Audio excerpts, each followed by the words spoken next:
Hello mga bossing, nandito tayo ngayon sa Makina Moto Expo 2025 at isa sa mga pinakaabangang motor ngayong taon ay ang bagong labas ng FKM Motorcycle Philippines, ang Express 500 Racer. Isang napakagandang neo retro copy racer na siguradong mapapawaw kayo. At tara, samahan nyo kung silipin natin ang spec at kung bakit isa ito sa mga bagong panlaban ng FKM sa 500cc segment.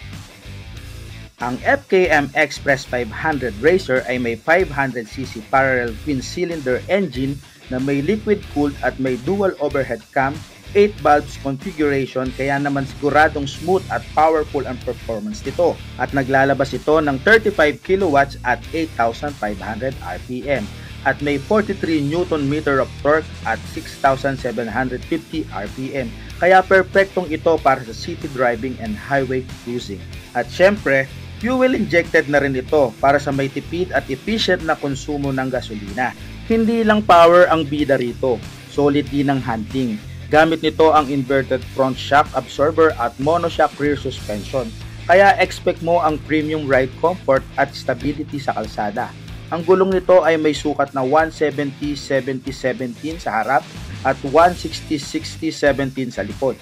Sa braking system naman, hydraulic disc brake with ABS harap at likod. Kaya siguradong safe at reliable ang pagpreno mo. Para sa dimension, may haba itong 211.7 cm, lapad na 75.7 cm, at taas na 111.6 cm. Kaya swak na swak sa mga riders na gustong aggressive pero comfortable stance. Seat height, 79.5 cm lang. Kaya kayang-kaya kahit ng mga Pinoy riders.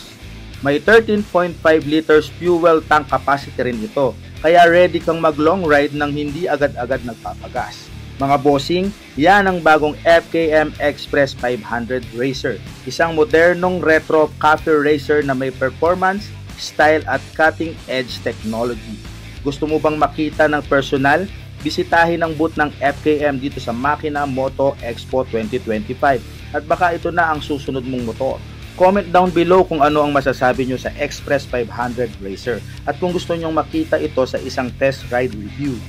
Huwag kalimutang i-like, share at subscribe para sa mas maraming motor content. Ride safe mga car riders!